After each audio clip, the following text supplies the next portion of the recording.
Which one of you is the painter guy? The painter guy? Yeah, you're the painter. He's the painter. Yeah, but he's the one who Actually, I'm doing a lot of the artwork for like albums. Promo was an active graffiti writer. Promo Cosmic Lefty. Promo Cosmic were graffiti writers. I was always into like art. Oh, so you're more into like, let's say, fine art, whereas Promo, you're into the hard street art. No, but I started out as a writer in '86, so I was a writer before I started rapping, but I'm not really acting anymore. But we all grew up around like graffiti, the whole graffiti. Even if I wasn't a writer, we kind of came up. Because in the small town where we came from, you know, hip hop was graffiti more or less. You know, the music and the dancing, it was kind of small, but the graffiti scene was like the people that we looked up to, the people that were good at something, they were graffiti writers. And so these things, they sort of go hand in hand, hip hop and at least it did. At least it did. You know, what we came into. Tell me a bit about White Man's Burden. My concept was that I don't know, to kind of turn the Rudyard Kipling White Man's Burden concept upside down and say that, okay, the real burden for the white men is that we think that we are superior, and it's hurting us and it's hurting our children, it's hurting, you know, everybody, because it's like deep inside we know it's a lie, so we're living a lie, and it hurts us psychologically.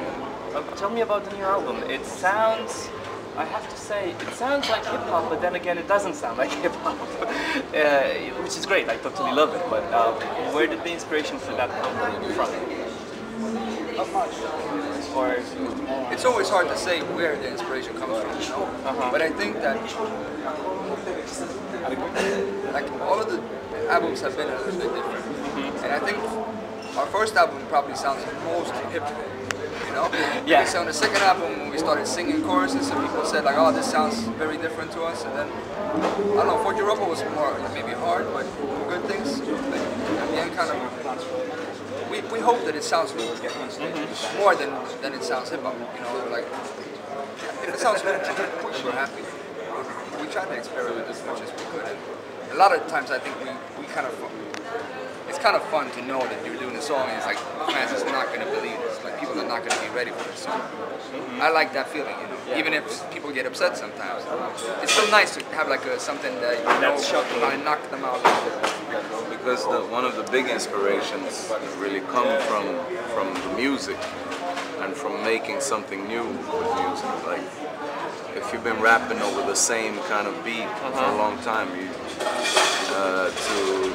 to develop as an artist and maybe even as a person, you know, you need challenges, you need to have a new kind of rhythm. It's like, okay, can we do this?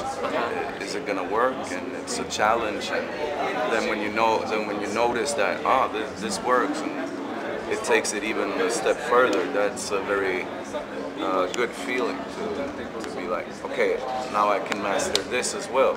You know, I tried that, I did that good, now I tried this and I did that good. Again, I think sometimes the inspiration, like, I can also think about like, sometimes about graffiti, in the same sense, you know. Because a lot of people that were really good doing like color burners, and all of a sudden they started this very different style, and people say like, oh, they're doing ugly paintings now. But if you're into it, you know this. It's not an ugly painting. It's more simple painting, you know. But it's very, very different. And I think sometimes that can happen with music as well. It's like if you feel like you're pretty good at doing the basic hip hop formula, it's nice to try to write a song that's more like a pop song, you know, with the bridge and a chorus and a verse and a different bridge. That's a totally new way of making the song. I understand you only have 2 shows this summer, and so the Bucharest show is a very exclusive show, and we're very happy that you guys are here. Why just 2 shows, and why did you choose Bucharest? The reason it's just 2 shows is because right now we're in a, I mean, we released Good Things in 2008, and we had a kind of a big tour. You know, we did a lot of shows, and I released a solo album this year in Swedish.